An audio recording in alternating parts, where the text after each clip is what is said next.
Okay, let's get started. Topic of today, file I/O, process I/O in general, and perhaps any homework discussion. Any questions on the homework at the moment? No one's gotten started, huh? Well, I'm looking like file redirection. So I have the arguments that I need. I have the direct redirection in the array and the actual command. I just have to pretty much read up about two and open. Yeah. And exactly where to put what. Yeah, and then you probably want to worry about there might be multiple redirections in a single line and that sort of thing. I know. I was thinking the way I had it split up in my redirection array. If there's more than one, the first one corresponds with the second argument in each part that I have it split up as. So you might want to think about this array business. You don't necessarily need an array. You can do most of the stuff here is best solved recursively, I think. But you can probably do it with an array as well. Yeah, so I'm actually done with output reaction. I have trouble kind of understanding how in implementing the pipe. Because you said you use the recursive solution, so I assume that every time you're basically sending the rest of the string, you split it up in the first pipe and then send the rest of the... Yeah, exactly. So you can think of a long string of pipes as a head and a tail. Right? So then you spin off a process for the head and pipe its output to the tail, and that's another process that you then recursively start up for the rest of it. So the actual child, when you're making the recursive call? Yeah, exactly. Well, you can do it both ways. You could have the parent or the child doing the recursive call. It doesn't really matter, actually. They're identical, right? Until they execute something. And before the if statement that will split the parent from the child, I will want to put the output of the parent into a pipe, so the child would receive it as an input. Yes, right. So in general, you want to create a pipe before you fork, right, and then redirect the output of whoever's first in that long string into the pipe, and then perhaps you could pass the pipe in depending on how you solve it. You could pass the pipe in as an argument to a function, or you could. You don't have to do it recursively either. You could loop if you want. I mean, there's so many possibilities here, but. Why would it be passing in the pipe? So now you could say all of this. Let's see. Let me make sure I get this right here. I'm not sure you need to. Yeah, I'll have to look at how I ended up solving it, but I think you can probably do it without passing around the pipe. Yeah. Because the actual process will have its FD. Right. So if you do all the redirection ahead of time, you're probably okay. I seem to remember sending around the pipe descriptor, the pipe itself, but that doesn't seem necessary. We should probably talk about this after. I should refresh a little bit on my solution before we. So, any other questions from the homework? Who's gotten started? Holy crap! Don't you go to the labs? Thought you get started at the lab. What's that? Oh. This is the last lecture with gas. For half of it at least. Really? I thought it started on time. There was a gas leak, so it started an hour late. It started an hour late, did it? No, It started on time. We started on time. We didn't hear it. on time. You just had people making We didn't Yeah. we didn't hear it was all clear. Okay. So it caused some confusion, but I believe it did start on time for those who were there with their gas masks on. There was Okay. a lot going on at the same time. Yeah. We didn't work, but So I'll talk to Tim. I think we will have a lab tomorrow to kind of make up for this and try to keep everyone on track here. Okay, so perhaps we'll do a little bit more redirecting today, but let's start with just the standard stuff, which I actually kind of forgot to do. What is this? which I kind of forgot to do last time. So, hello, clear, please. Something wrong with that shell? Okay. So, I suppose we didn't cover a couple of these things here. So, open is important. We also want to talk about standard I/O, which you used before, like printf and these sort of things. What's the difference between a print or a write? Let's say. Let's see. So we'll have standard I/O, open close, read write. So most of it is pretty obvious. So we won't spend too much time on it. But there's a couple of little subtleties there. We want to talk about named pipes, which I think are an interesting addition that isn't in the textbook. Let's see what else. Oh yeah, learning about files, whether they exist, how large they are, and that sort of thing. That's with fstat. It's a handy little function. And that's about it, I think. And then we'll see where we get.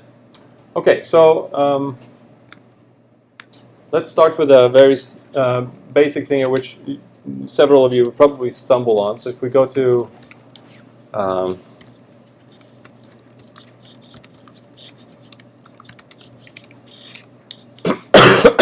create a file, it's open is what you use to both create and open files, and it's a little wonky. So we'll just start with control. I don't know if we need this one for open. We probably do. So if we want to create a file, it'll be the same thing as opening a file. We'll give it a name, and then we want to specify some how we are opening this. Okay, so this says this file descriptor, what will it allow us to do later on?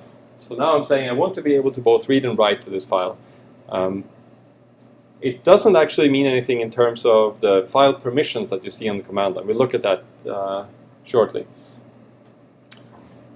But it does mean that this would this will be a failure if the file itself won't allow you to write to it. So if the settings on the file are such that you can't write to it, you won't even be able to open it. So let's just start with this.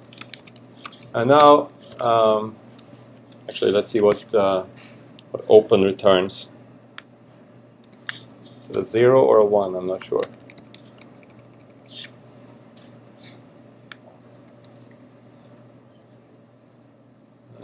Return value. Where are you? What does truncate mean? Ah, that's if you have a large file, all of the contents disappear if you say otrunc. So you open the file and you just start writing to it again from the beginning, and then it just disappears, like the contents disappear. After the program is done? No, when you open it. So it keeps the file, but it truncates. It removes all of the contents of the file. Oh, so you replace it. You could think of it as a replace, yeah, if you want. Yeah, you wouldn't want to read from that file because there's nothing in it. Okay. So we get a -1 if it's a failure. So let's just try that. So I wanted to reinforce this thing. This is very handy. P error prints out the error message. So it's actually a string called stir error, I think. Actually, let's see if we can find that too. Printf.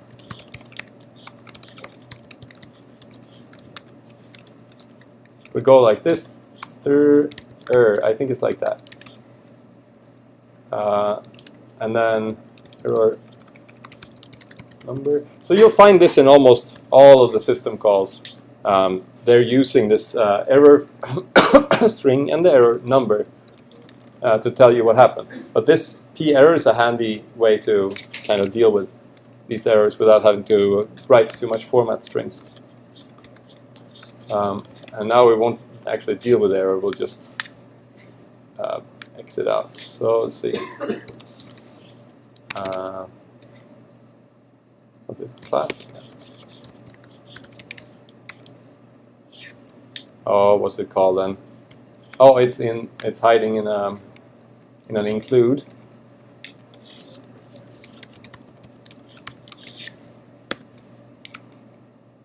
No. Okay, let me see if I can find it. That's not it. Stir error. Yeah, but I thought... Ah, I'm wrong. Okay, fine. So there isn't actually a string sitting there. You have to ask for the string, so we'll do that instead. Error, no. Okay. So the error number is really all that comes out of the system call, and then there's a long lookup table somewhere that gives you the string, looks like. Okay, what else do we want? Argument. Oh. Really?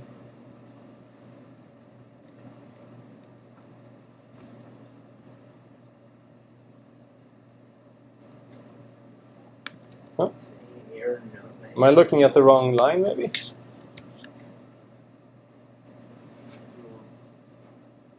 Implicit declaration of printf, is that?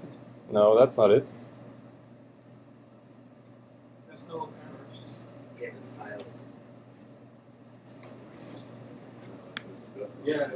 I don't, Yeah, okay, there's no error, but I mean, why does it give that? why do we get that error? This is supposed to return a string, so what's the deal?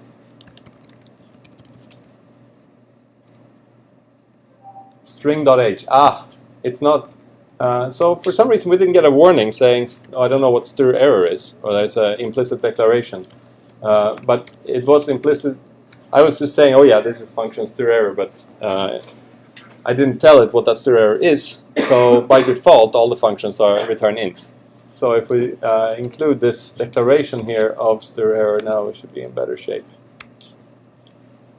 Yeah. So it still doesn't like my missing printf and missing exit, but we don't need to worry about that right now. Isn't printf and string? No, printf is in standard Yeah. out or standard IO, and then exit is in standard lib. So now we should have everything. But either way, we got the error we wanted. Right, no such file directory. So here we got. Oh, so this is interesting. What happened here? You tried to open and read the file, but it wasn't there. Yeah, so that makes sense. But there's something else that weird that happens here. You see, the ordering is wrong. Any thoughts? Why did we get the output of this one after before we got the printf? Does it all go on the buffer? Yeah, so this has something to do with this buffered I/O, and we'll talk a little bit more about this later. Basically, p error is printing out to standard error, which is not the same as standard out. Well, they're very close. Right? So turns out they have two different buffers. So now you write to standard error, and p error, I think, decides to flush that buffer right away. And you write to printf, and it's not so eager. In fact, I didn't even put a line ending here, so it's really going to take it easy. Usually, the buffered I/O it's only going to send you to a new line if you print anything out if you give it a new line or you force it to flush. So let's do it in two rounds here. See, yeah, it already worked. Okay, so now if I had a new line, printf knew that okay, he actually wants this on the screen. Okay, let's send it to the OS. But printf isn't a system call, right? It's just another library function which uses write, just like the error would and everything else. Yeah, what's the question? Where does the no such file or directory come from? You only put file. Yeah, exactly. So that's the error string. So you notice it comes out twice here.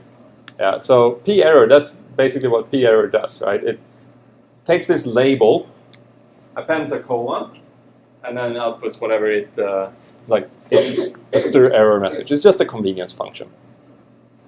But I suggest using it often. It really is going to help your debugging. Okay, so now we your program didn't work. Now we know why it didn't work. It's because the file doesn't exist. We have to specify create as well. So if we look here at man2 open, there's all sorts of flags you can specify. It's create without an E. Okay. Gotta save those bytes, right? Okay. It's for performance, you know. Alright, so now what? So that worked. But now we have something weird going on here. Look at this one. So that's the file I created. And I don't know, some of you probably haven't spent too much time looking at this stuff. So maybe we should go through what that actually means, this whole weird string. Let's look at this one up here instead, because it has a little more stuff in it. The letters here, each letter is just a binary number. If there's a letter there, it means 1. If there's no letter, it means 0. Okay, so you can ignore the letters for the purpose of the binary that we're trying to decode here. It's just to be helpful. It's a little easier to read it. So this says here, X means execute. So the lowest order bit in this number says, okay, you're allowed to run this file. You see there's 3 X's. The first group here is, anyone is allowed to run this file. Anyone who can log in on this machine is allowed to run the file. The next one is the group. So the group that owns this file, and that happens to be the group wheel, and I have no idea what wheel means. And so there's some historical reason why wheel should be like one of the default groups on a Unix system. It might be called bits for my lab, for example, if this was a lab computer. Just a group which has some number of users in it. Okay, so this says that anyone in this group that owns this, and you can see the group here, anyone is allowed to run it. And I'm allowed to run it as well, the owner. So that's whoever's indicated here is allowed to run it and read it and write it. Okay, so here the other two are allowed to read it but not write. Okay. So what's going on down here then?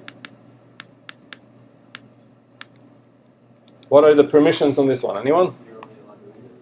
I'm allowed to read it, and I'm the only one who's allowed to read it. Okay, so that seems a little restrictive. How can we change it? Well, we can do it from the command line with change mod. Right? So we can go. I want everyone. It's O for others, I believe. I'll allow anyone to read it. Okay, so now you see that flag changed. Right? Or I can say I want my group to be able to write it.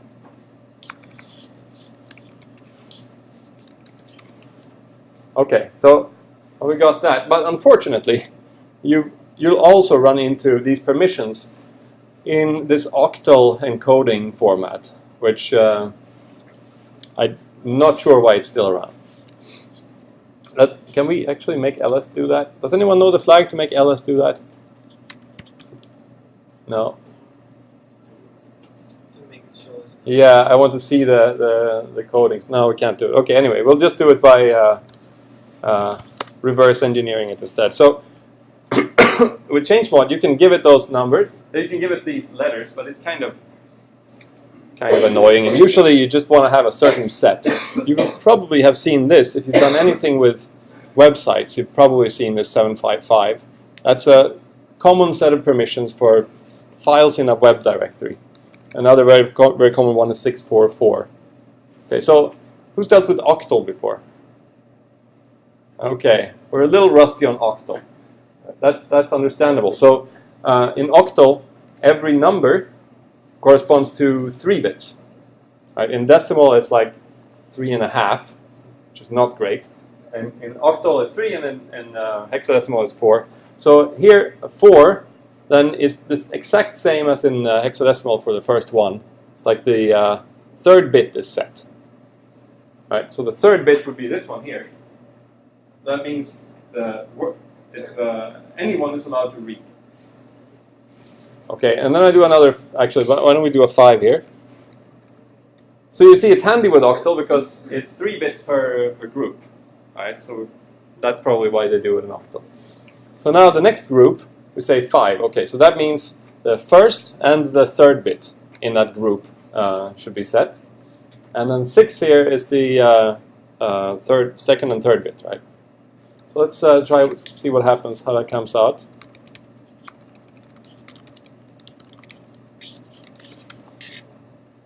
All right, okay, so I'm allowed to, this is a very strange set of permissions. I'm allowed to read and write, but I can't execute. The group can execute. Of course, I'm a member of the group, most likely, so I can probably execute it too. And then the rest can only read. Okay, so maybe a more standard way to do it would be 644, and that's a very nice way of setting things up, because then you can read and write and everyone else can read it. Or you might want to allow everyone to execute it if it's a binary. Or with web pages, there's some special thing there. I think maybe Apache pays attention to that. I don't know why. Usually like 666 for. Well, they like 666 now. Read and write on everything. Okay. Anyway, so this is another sensible way of setting things up. I'm allowed to change my program, but everyone else, they can just run it. Okay. So you'll see lots of these 755 and 666, and I think you have to put the 0 before because that's what indicates octal. I'm not sure about on the command line here, but if we want to create this file with a certain set of permissions, you can go like this. All right, 0644 FD if you want. But we can also specify an extra parameter in here. So open is a really funky kind of function here. Let's see.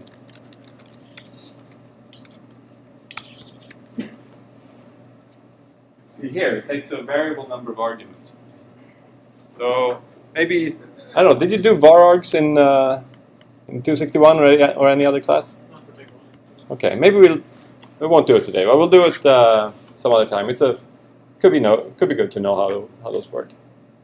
Anyway, so you can specify, just like with printf, you can specify more parameters sometimes. Right? So if you have the right flags, then it makes sense to pass in the parameters. Otherwise, you're just going to use up space on the stack for no reason. Okay, so let's try that then. Maybe I should remove this one first so we can.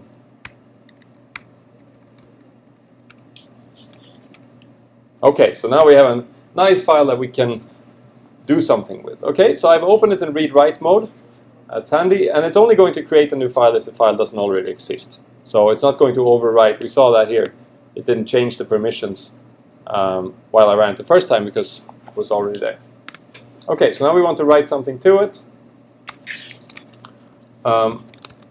Pretty straightforward. Let's see, actually,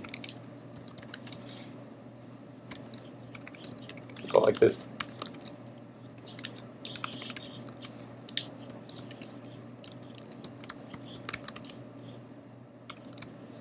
And I need to specify, of course, where I'm writing it to. So that's going to be my FD here. Where is message allocated into that? That is a good point, a good question. It's this is statically allocated, so it's actually sitting in your binary.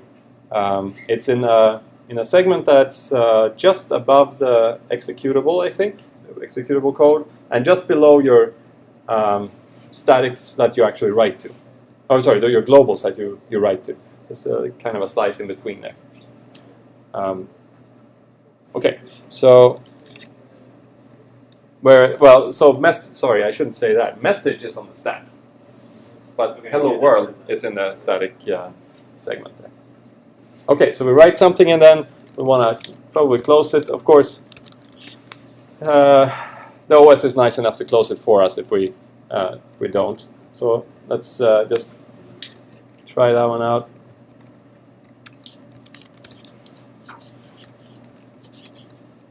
Okay, so now we got a little bit in there. Why did I go like this? Stirland message instead of just message and 13? Just need to know how much that's different. I didn't want to count it, right? That's all. So I could have just put hello world right in here as well. There's no difference. Okay, so that's pretty much all there is to it, unfortunately, for these system calls. They're extremely basic. The OS doesn't, well, it wants a string that's prepared. It doesn't do any formatting or anything. It wants to know how long it is, and it'll write it to whatever you specify. Same thing with read. All you can do is, we'll read from standard in, maybe. Oh yeah, this will be good. So let's try this out. So I'll read from standard in, and I want to read 100 bytes. Oh, yeah, we can go that. This will work.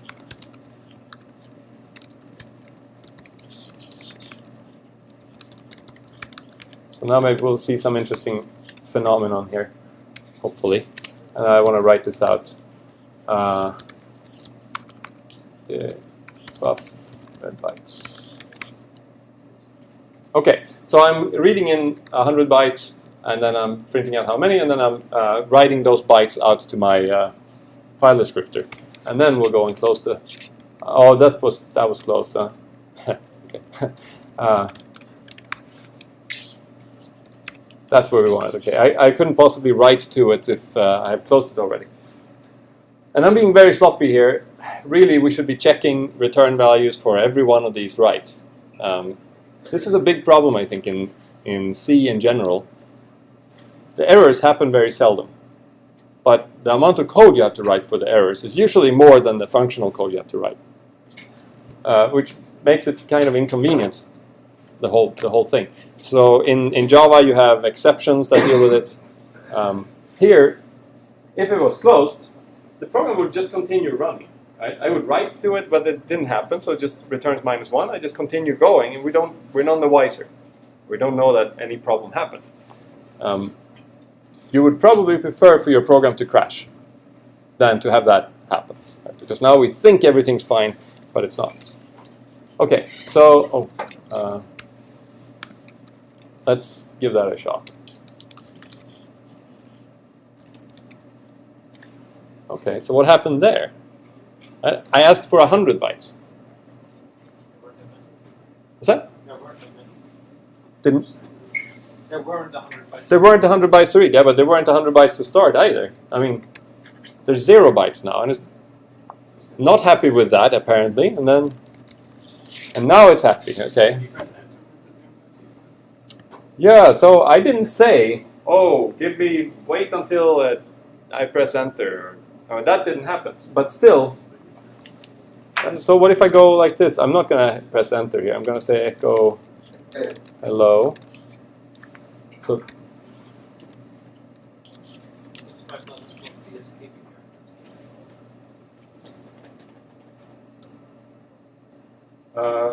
although this was probably not the escape. Yeah, this was probably the end of the string, or end of the.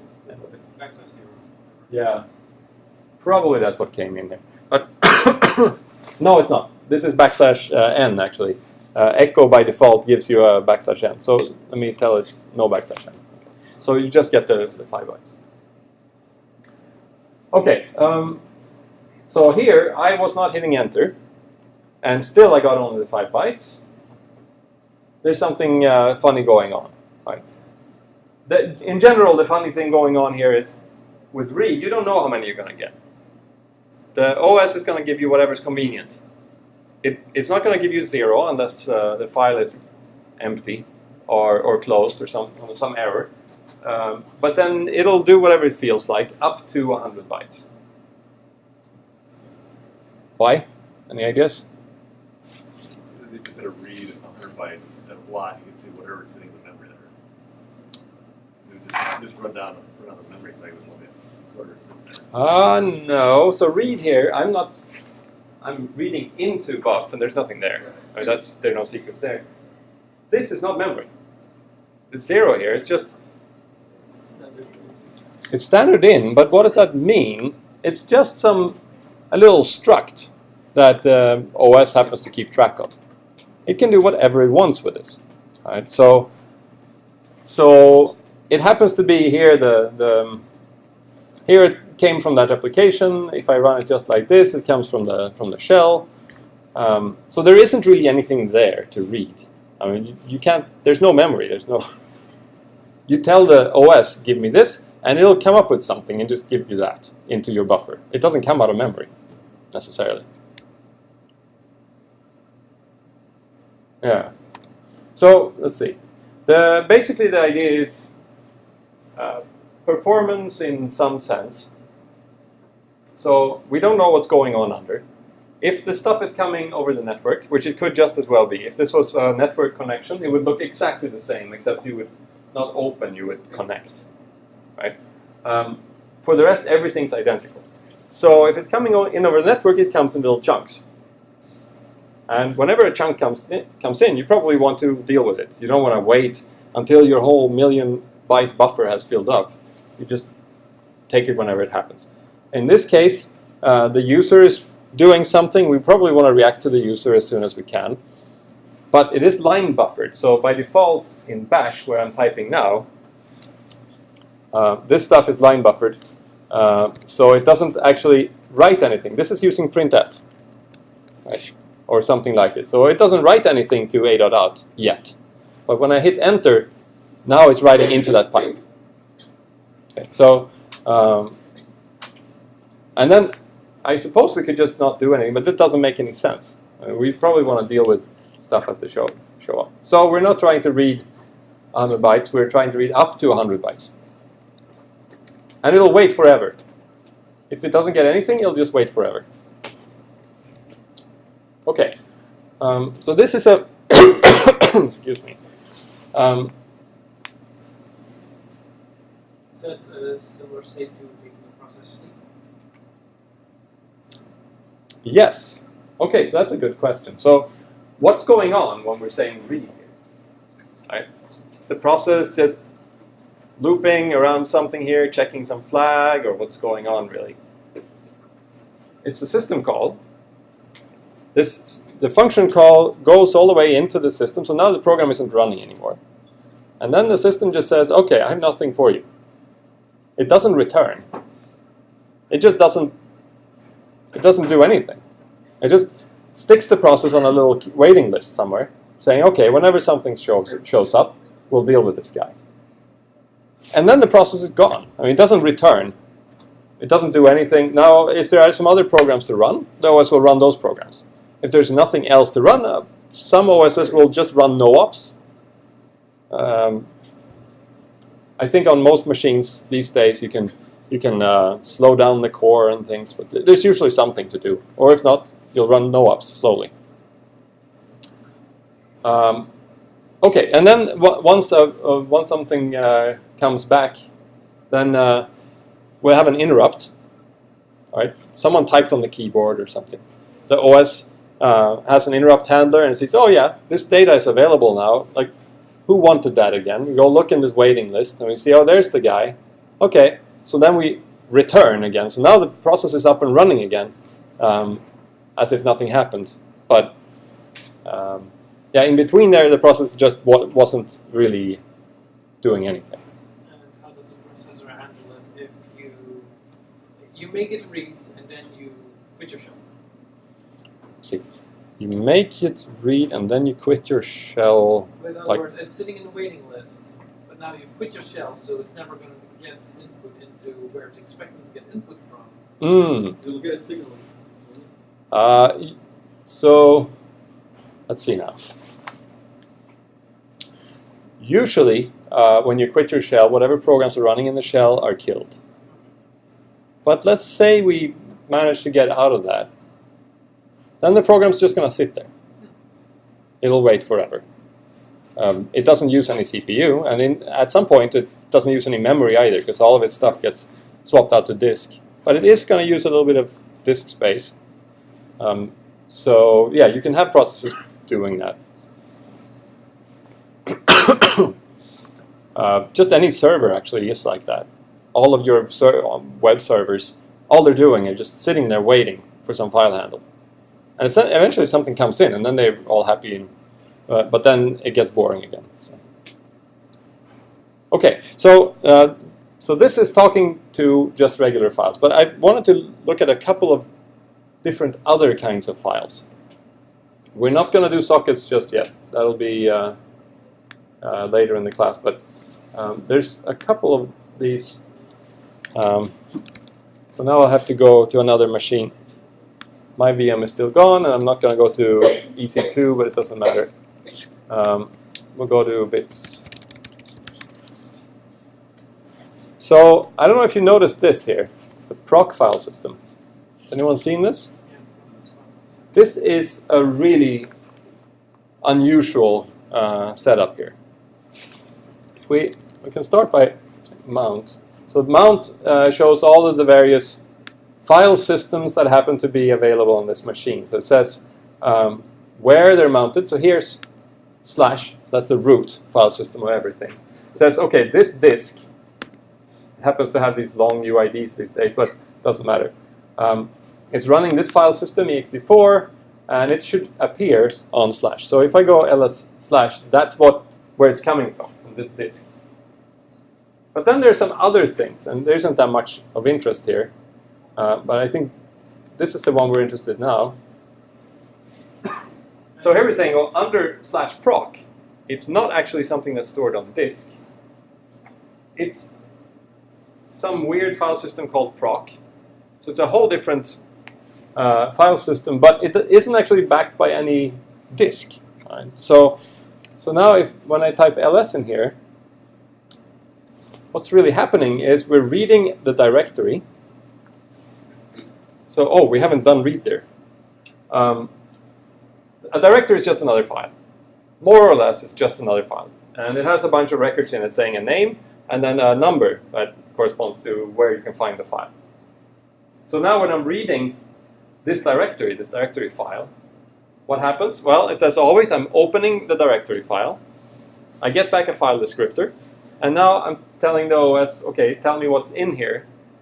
But the OS has nowhere to go look.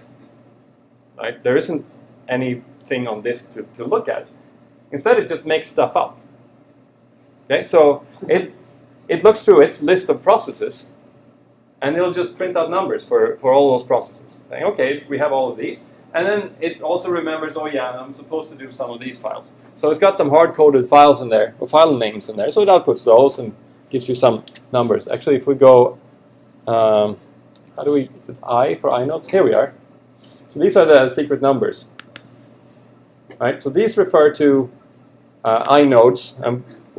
We don't need to go into that too much detail right now, but if you have this number, now you can find the contents of the file. Okay, so this is all a made-up file system. So if I now make a new process, let's see. Okay, I actually have my nano. Why don't we look at that?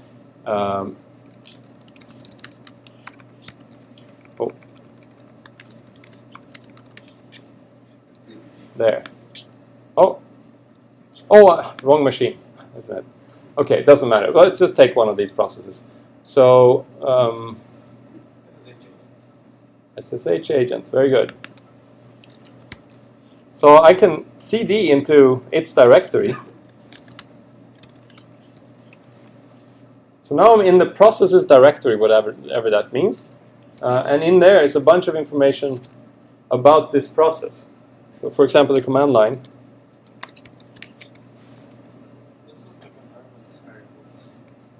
There should be some of that too.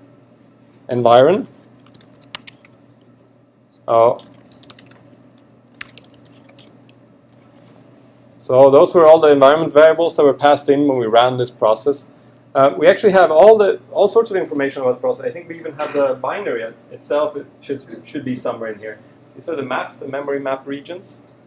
Right? So all of these, they're not real files. The OS, anytime we say ls here, it's just making up this list again. If I say cat maps, oh yeah. So that's a weird thing.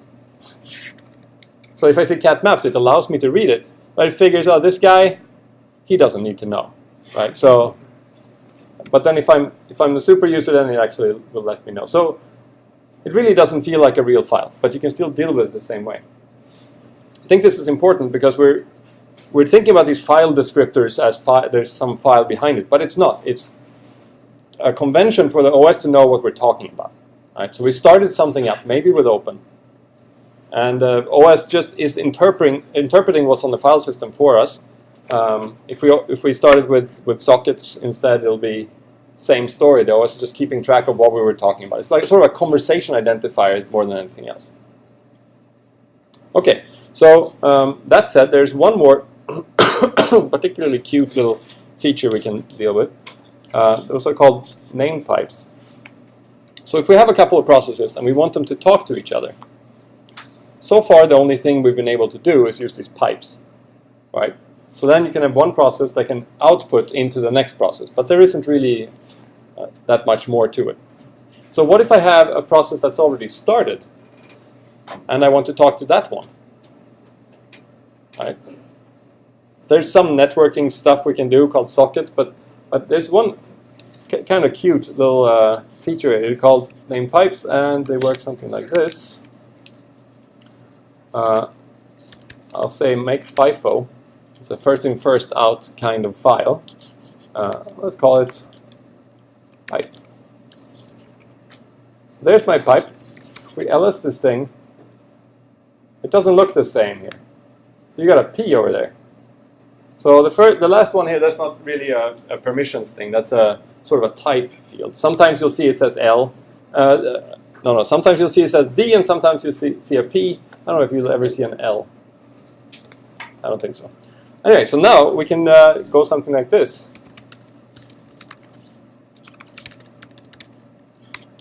So I'm going to write to this pipe, and then at the other end, I can go read from it.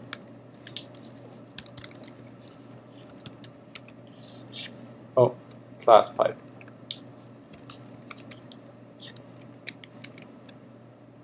Right, so we can do the other way around as well. Now I'm just reading, and then I'll write to the file. And okay, so this is kind of cute because now you can create these files, these pipes that processes. If I want to talk to some process that knows how to convert MPEGs into AVIs, let's say, I can write the MPEG into this pipe. The process is waiting there for stuff coming in that it's supposed to deal with. It'll convert it and maybe stick it out some other pipe, and there comes the translated data. So you can do the same thing. This make FIFO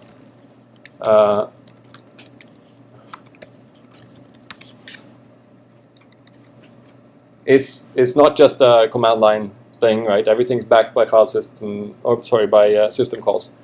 So this is a common way for inter-process communication. We'll do a lot of inter-process, inter-thread communication later on.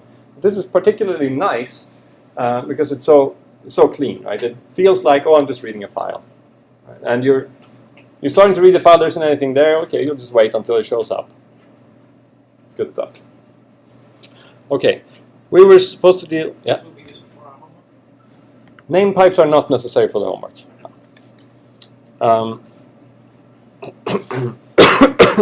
Okay, we were going to do a couple of more things here. I've been taking too much time on, let's see, reader. See if we can get that going, because that will be very handy for the homework.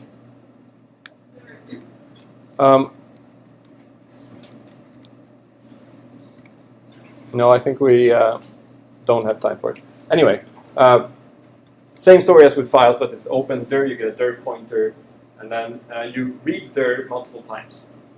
Right? You have the same dir pointer, you read it over and over, and you get a new directory entry. So if you want to, yeah, we don't have the time. If you want to ls the contents of the directory, which you will want to, right? Because we have that star, this wildcard thing. We say ls star. We need to list out all of the entries in that directory. Then you want to open it, and then you want to read dir it many times and get a new file every time. So it'll update the directory pointer, just like if you read from a file pointer, it updates where you are in that. Speaking of that, we should talk then briefly about our buffered I/O. So that's our standard I/O buffered standard I/O. So you've seen these before. There's the printf, get scanf, and fopen, fclose, right? All of this stuff. The main difference between all of this f something and the low-level API that we're using is that they're all dealing with file star arguments, right? So you're talking to a file, and it's a file star. It's not a file descriptor. That's the real, the only real difference from a like day-to-day dealing with it point of view. Of course, all these functions are much higher level. Printf is extremely convenient compared to write. But there's a couple of things we need to know about this. First of all, when you printf something, it doesn't actually go to the command line. Go to standard out right away. It only goes out there when it feels like flushing a buffer. So there's a buffer sitting behind it, it writes into that buffer, and then when it feels like it, it goes out to the screen. This can get very confusing. So you printf, and nothing comes out. What you need to do is flush. This explains so much about my debugging. Yeah. Yeah, so when you're debugging, flushing frequently, it can be very good. Now, another thing that happens there that you may have run into is you keep printfing and you think that it's probably going to come out at some point, but your program crashes. And when your program crashes, it doesn't flush the buffer, it just dies. It doesn't have the flush as undefined behavior sometimes. Does it? Depending on which system you're running on. Windows, it doesn't behave the same as on Linux. Ah, yes. Windows, I wouldn't recommend trying to use POSIX or Unix kind of stuff on in general.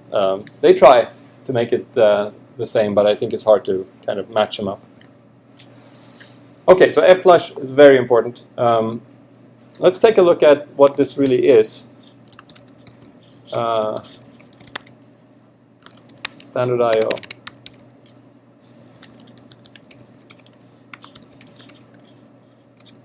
There it is. Okay. So that's your file. It looks weird here, but actually we're talking about a file star, not a struct file, right? So here it is. So it says type def blah blah blah blah blah blah blah blah blah file. Right. So all of this is a file type. So we got all this good stuff. What we really care about here, I think, is this one. That's a file descriptor. Right. So think about the implementation of all of this printf and stuff. They're taking this file pointer in here, and then at some point when they're done producing their string, they will just write to this file descriptor. Okay, so the OS does not know about printf. There's a bunch of other stuff too. So there's all these buffers, all these ways keeping track of how much is there left in the buffer, or how much space do we have to write to it, and so on. So if you fill up the buffer, it flushes automatically. But if you don't fill up the buffer, it might flush when you output a new line. Sometimes that's called line buffering, and other times it'll. I think it'll just wait until you fill up the buffer. Okay, so if you want, there's actually an easy way to go between these. So if you want to have the file descriptor, so now you're sick of all this high-level I/O, right? You want to write directly to it, and we use the function file no. Right. So what's that? Do you know the size of the buffer? I think it'll depend on your libc implementation. I think 4 kilobytes is a common size.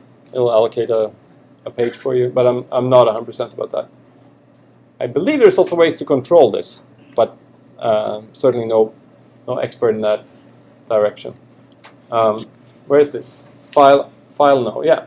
So here, standard in, standard out, and standard error. They're all file pointers. If you want to know, if you forget, right, the number of standard in, you can say file no, standard in, and there you get a 0 back. Right? So anyway, this is only to show that there's all the low-level stuff is still available to you, but if you mix the two, prepare for mayhem. Right? So now you have some stuff in your buffer, and you go and write to it using a low-level stuff. That'll come out, and then maybe at some point it decides to flush whatever's in the buffer, so everything's going to be reordered, and it'll be just a huge mess. So I would suggest either using these or using the low-level stuff, but try not to mix them on the same file descriptor device. Okay, so that's it for today. The exam is on Friday, I believe. So we have one more day. Bring questions for next lecture on the homework or on the exam. We'll talk about that.